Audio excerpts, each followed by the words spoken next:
बिहार में 26 जनवरी को छात्रों ने जगह जगह आंदोलन किया। इस दौरान कुछ जगहों पर हिंसक प्रदर्शन भी हुए। इससे देश भर की नजरें एक बार फिर से बिहार की तरफ मुड़ गई। रेल मंत्री को तुरंत आकर बयान देना पड़ा और कमेटी बनानी पड़ी। सोशल मीडिया पर तरह तरह की बातें होने लगी। फिर 28 जनवरी को छात्रों ने बिहार बंद का आह्वान किया। कुछ लोग छात्र आंदोलन को जेपी मूवमेंट से जोड़कर देखने लगे। उनके ऐसा करने का वाजिब कारण भी है, क्योंकि इतिहास के पन्नों को पलटेंगे तो यही सब दिखेगा। अब आपको ले चलते हैं इतिहास की ओर, जिसमें जब जब छात्र सड़कों पर उतरे हैं तब तब दिल्ली में बैठी सत्ता डगमगाई है। भारत के आजाद होने के बाद बिहार में पहला छात्र आंदोलन 1955 में हुआ था। ये छात्र आंदोलन बहुत ही मामूली बात पर शुरू हुआ, जहां विवाद राज्य ट्रांसपोर्ट टिकट काटने को लेकर हुआ था, जो बाद में इतना उग्र हो गया था कि एक छात्र की मौत हो गई।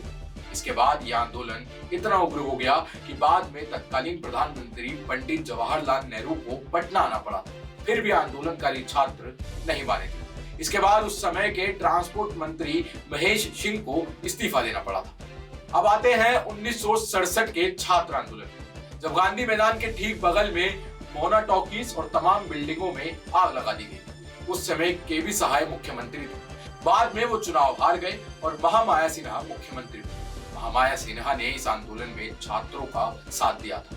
वो छात्रों को जिगर का टुकड़ा कहते थे। फिर आया 1974 और आपातकाल के विरोध में छात्र आंदोलन शुरू हुआ। इस दौरान अखिल भारतीय विद्यार्थी परिषद और समाजवादी छात्रों ने पहली बार एकजुट होकर छात्र संघर्ष समिति का गठन कर आपातकाल का विरोध किया।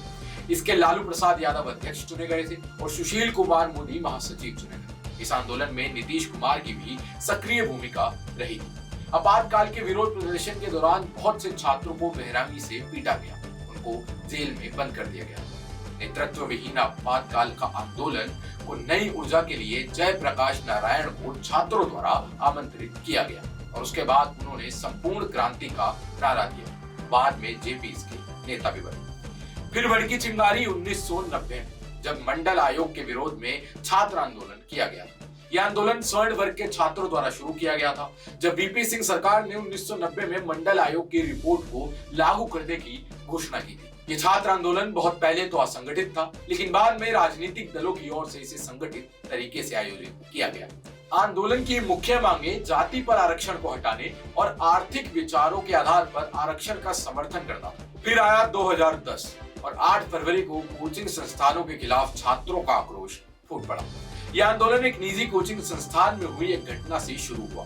एक छात्र द्वारा सवाल पूछे जाने पर गालियां दी गई। छात्रों के विरोध पर धक्का मुक्की की गई। समय पर कोर्स पूरा नहीं किए जाने से छात्रों की नाराजगी पहले से ही थी और इस घटना ने आग में घी डालने का कारण दिया। 9 फरवरी को शहर का एक बड़ा हिस्सा छात्रों के आक्रोश का शिकार हो गया। इस आंदोलन में एक छात्र की गोली लगने से मौत भी हुई। पटना के गांधी के बाद इलाका धू धू करके जलने लगा।